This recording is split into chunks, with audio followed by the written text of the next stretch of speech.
പാലക്കാട് ഉപതെരഞ്ഞെടുപ്പിൽ പോളിംഗ് ശതമാനത്തിൽ ഏതാണ്ട് 4% കുറവ് വന്നതോടെ കണക്കുകൂട്ടലുകളെ ബാധിക്കുമോ എന്ന ആശങ്കയിലാണ് മുന്നണികൾ. ബി.ജെ.പി ശക്തി കേന്ദ്രമായ പാലക്കാട് മുനിസിപ്പാലിറ്റിയിൽ പോളിംഗ് ശതമാനത്തിൽ കാര്യമായ കുറവുണ്ടാകാത്തത് ബി.ജെ.പിക്ക് ആശ്വാസം പകരുന്നു. പിരായിരി, കണ്ണാടി, മാത്തൂർ പഞ്ചായത്തുകളിൽ വോട്ട് കുറഞ്ഞത് UDF ലീഡ് പ്രതീക്ഷകളിൽ മങ്ങലേൽപ്പിക്കുന്നുണ്ട്. കൂടുതൽ വിവരങ്ങളുമായി ശ്രീജിത്തുണ്ട് പാലക്കാട് നിന്നും. ശ്രീജിത്ത്, 2021 75% പോളിംഗ് ആയിരുന്നു ഉണ്ടായിരുന്നത്. 4% കുറവാണ് ഇത്തവണ രേഖപ്പെടുത്തിയത്. പിരിയാരികളൊക്കെ നല്ല ശതമാനം വോട്ട് കഴിഞ്ഞ തവണ രേഖപ്പെടുത്തിയിരുന്നതാണ്. ത്രികോണ മത്സരമായിരുന്നു. എന്തായാലും ഉപതെരഞ്ഞെടുപ്പിന്റെ ഒരു പൊതുചിത്രം എന്താണ് പാലക്കാട്ടെ? ശ്രീജിത്ത് നായർ.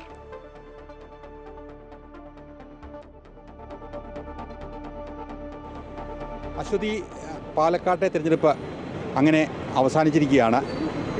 പോളിംഗ് ശതമാനം സംബന്ധിച്ചിട്ടുള്ള കൃത്യമായ കണക്കുകൾ, ചെറിയ വേരിയേഷൻ ഉണ്ടാവും, അത് നാളത്തേക്ക് കൂടിയേ അറിയാൻ സാധിക്കുള്ളൂ. പക്ഷേ നിലവിലെ സാഹചര്യം അനുസരിച്ച് കഴിഞ്ഞ തവണത്തേക്കാൾ ഉണ്ടായൊരു വ്യത്യാസം അത് തങ്ങളെ ബാധിക്കില്ലെന്നാണ് ഓരോ സ്ഥാനാർത്ഥികളും പറയുന്നത്. ആ കുറവ് തങ്ങളെ ബാധിക്കില്ലെന്നുള്ള കാര്യം. പക്ഷേ പ്രധാനമായും BJPയുടെ ശക്തി കേന്ദ്രങ്ങളിൽ പോളിംഗ് കാര്യമായി കുറഞ്ഞിട്ടില്ല. അതുകൊണ്ട് തന്നെ BJP ഒരു നിരീക്ഷണം നടത്തുന്നത് തങ്ങളുടെ വോട്ടുകൾ പൂർണ്ണമായും, അതായത് BJPയുടെ ശക്തി കേന്ദ്രങ്ങളായ പാലക്കാട് നഗരസഭയിൽ കഴിഞ്ഞ തവണത്തെ അതേ പോളിംഗ് ശതമാനത്തിലേക്ക് തന്നെയാണ് എത്തിയിരിക്കുന്നത്. അതുകൊണ്ട് ആ വോട്ടുകളൊന്നും പോയിട്ടില്ല എന്നുള്ളതാണ് പ്രധാനപ്പെട്ട കാര്യം. പിന്നെ പിരായിരിയും മാത്തൂരും കണ്ണാടിയും, അവിടെ പിരായിരിയിലും ഏതാണ്ട് 4%, കണ്ണാടിയിലും മാത്തൂരിലും ഏതാണ്ട് ഒരു 8% പോളിംഗ് ശതമാനത്തിൽ വ്യത്യാസമാണ് ഉണ്ടായിരിക്കുന്നത്. അത് UDFനും ഒപ്പം തന്നെ CPMനും പ്രാമുഖ്യമുള്ള ഏരിയകളാണ്. അപ്പോൾ സ്വാഭാവികമായും അവരുടെ വോട്ടുകളാണ് നഷ്ടപ്പെട്ടതെന്നുള്ളതാണ് നിലവിലെ കണക്കൂട്ടൽ. എന്തായാലും ഇതിന് 23-ാം തീയതി വരെ നമ്മൾ കാത്തിരിക്കേണ്ടി വരും.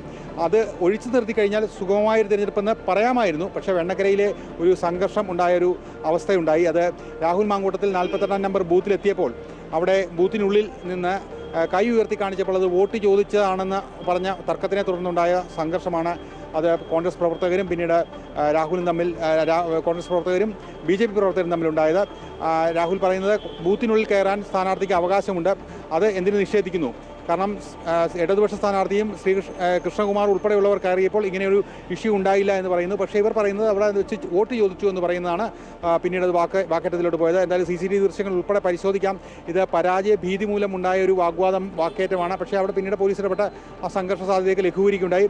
6 മണി വരെ വന്നവരെ എല്ലാം വോട്ട് ചെയ്യാൻ അനുവദിച്ചിരുന്നു. പക്ഷേ 6 മണിക്ക് ശേഷവും ചില ബൂത്തുകളിൽ അവർ എത്തി വോട്ട് ചെയ്യണമെന്ന് ആവശ്യപ്പെടുമായി ബന്ധപ്പെട്ട് അവിടെയും വാക്കുതർക്കമുണ്ടായി. അതിന് അവർ പറയുന്ന ന്യായം, രാവിലെ ഒരുപാട് സ്ഥലങ്ങളിൽ 8 മണിയോട് അടുപ്പിച്ചാണ് വോട്ട് ചെയ്യൽ തുടങ്ങിയത്. കാരണം യന്ത്രങ്ങളുടെ തകരാറുകളും മറ്റു പ്രശ്നങ്ങളും മൂലം.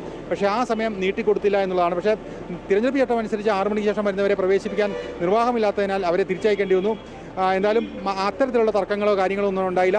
പൊതുവെ രാവിലെ അല്പം മന്ദഗതിയിലായിരുന്നു പോളിംഗ് നടന്നത്. പിന്നീട് വൈകുന്നേരത്തോടുകൂടി ആ പോളിംഗ് പുരോഗമിച്ചതുകൊണ്ടാണ് ആ ഒരു ശതമാനക്കണക്ക് ഈ ഘട്ടത്തിൽ ഈ രീതിയിലേക്കെങ്കിലും എത്താൻ കഴിഞ്ഞത്. വൈകുന്നേരം അല്ലെങ്കിൽ 4 മണിയോടൊക്കെ അടുപ്പിച്ച് നോക്കുമ്പോൾ വളരെ താഴ്ന്ന നിലയിലായിരുന്നു പോളിംഗ് ശതമാനം. പക്ഷേ പിന്നീട് അതിനുശേഷം ഒരു കാര്യമായൊരു പോളിംഗ് നടന്നതുകൊണ്ടാണ് വൈകുന്നേരം അവസാനിക്കുമ്പോൾ ഈ നിലയിലെങ്കിലുമുള്ളൊരു പോളിംഗ് ശതമാനത്തിലേക്ക് എത്താൻ കഴിഞ്ഞത്. എന്തായാലും നഗര കേന്ദ്രീകൃതമായി പോളിംഗിൽ ഉണ്ടായ വ്യത്യാസത്തിന് ഒരു കാരണം ചെറുപ്പക്കാരായിട്ടുള്ള ആളുകൾ ഈ ഒരു സമ്മതിദാനാവകാശം വിനിയോഗിക്കുന്നതിൽ അത്ര സജീവമായി പങ്കെടുത്തില്ല എന്ന് നിരീക്ഷിക്കാനാവും. കൂടുതൽ പ്രായമേറിയ ആളുകൾ അല്ലെങ്കിൽ ഒരു പ്രായം കഴിഞ്ഞവരാണ് കൂടുതലും സജീവമായി വോട്ടെടുപ്പിൽ പങ്കെടുത്തത്.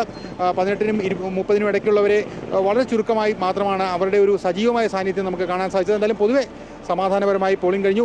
മുന്നണികളുടെ അവകാശവാദങ്ങളെക്കുറിച്ച് ചോദിച്ചാൽ 3 മുന്നണികളും ഒരുപോലെ അവകാശവാദങ്ങൾ ഉന്നയിക്കുന്നുണ്ട്. പക്ഷേ ഈ ടിസ്റ്റുകൾക്കും ഇവർ ഉന്നയിച്ച വിവാദങ്ങൾക്കും ഒന്നും തെരഞ്ഞെടുപ്പിനെ കാര്യമായി സ്വാധീനിക്കാനായോ എന്നൊരു സംശയമുണ്ട്. കാരണം വോട്ടെടുപ്പിൽ പങ്കെടുത്തതിന് ശേഷം ഉള്ള വോട്ടർമാരുടെ പ്രതികരണങ്ങൾ തങ്ങളെ ഈ വിവാദങ്ങളൊന്നും ബാധിച്ചില്ല, തങ്ങൾ ആർക്കാണ് വോട്ട് ചെയ്യേണ്ടതെന്നുള്ളത് നല്ല നിശ്ചയമുണ്ട്, അതിനനുസരിച്ചുള്ള വോട്ട് രേഖപ്പെടുത്തി എന്നുള്ള കാര്യമാണ് വോട്ടർമാർ പ്രതികരിച്ചത്. എന്തായാലും പാലക്കാട്ടെ ഒരു തിരഞ്ഞെടുപ്പ് മാമാങ്കത്തിന് താൽക്കാലിക വിരാമം ആയിരിക്കുന്നു. ഇനി ബാക്കിയുള്ള ഇതുമായി ബന്ധപ്പെട്ട ജനങ്ങളുടെ വിധിയെഴുത്തിനെക്കുറിച്ച് നമുക്ക് 23-ാം തീയതി ചർച്ച ചെയ്യാം. അശ്വതി. ശരി, എന്തായാലും പാലക്കാട്ടെ ഉപതെരഞ്ഞെടുപ്പിന്റെ ഒരു പൊതുചിത്രമാണ് ശ്രീജിത്ത് നായർ പങ്കുവച്ചത്.